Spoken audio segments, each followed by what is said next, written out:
My cancer story, 20 years ago, today. August 9th, 1999.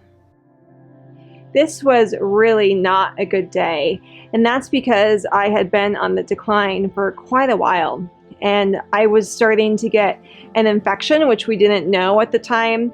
My doctor was just kind of keeping an eye on it, but basically where my port was, where my chemotherapy was, where they drew my blood, they gave me extra blood products, it was getting infected, and they were seeing if the infection would go away. I think they had me on some additional antibiotics to see if it would go away, and it wouldn't. I was not only in pain from just being tired and nauseous and having headaches and just all the other effects of chemotherapy, but I was also in pain from the infection that was coursing basically from here to here in my body. So anytime I tried to sit up or lay back down or roll from one side to the other in my hospital bed, it was excruciatingly painful.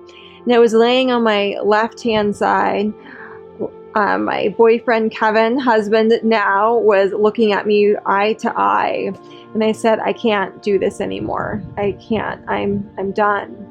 And he just looked at me and said, I do not ever want to hear you say that again. I don't know if what he said to me at that point in time was the right thing to say. I don't know if there is a right thing to say when someone tells you, someone who you love tells you that they're done and they don't want to do this anymore.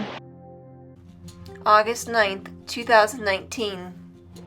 Today I get to sit outside and not worry about if there is an infection coursing through me or what the outside regular environment would do for me without being in a specialized space while my body was trying to recover from the treatment that I was undergoing. People oftentimes ask me, and I see this a lot on forums as well, how can I make someone realize that life is so precious and they shouldn't give up? A few thoughts to that are, until you have been where I was, where I wanted to give up, until you have been where your partner or your loved one is who wants to give up, you don't know if that's necessarily the right thing. And we have to be really honest. We have to ask hard questions of ourselves and of our medical team. So we know that some cancers may stay with someone for life.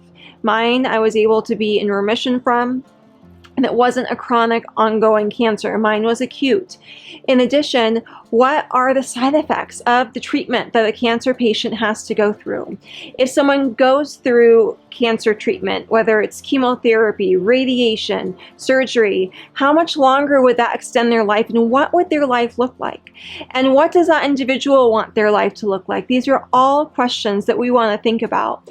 Because if my life would have stayed where it was 20 years ago, when I was in constant pain every single day, migraines, and couldn't move and couldn't even walk to the bathroom without fear of fainting, getting dizzy if I just even sat up, for me, that's not a life that I wanted to live. I want to live the life I'm living right now. So I was doing everything I was at the time, even though it was so hard.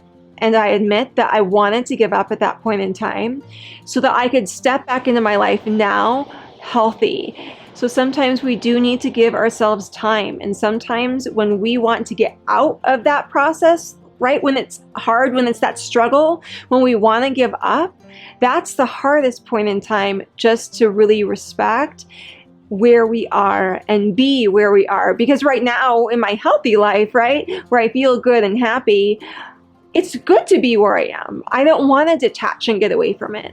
But back then I did, but there was no other course for me to do. I had to stay in it if I wanted to one day be here, right where I am right now. So I truly hope wherever you are, that it's right where you need to be. And if it's not, sometimes we can make changes. And other times we just need to let the injury, the recovery, relationships even, run their course and see where they go before we can make another change. And that may be hard sometimes, but it is the path of life. Don't forget to subscribe and turn on the bell notification. And like, share, and leave me a comment.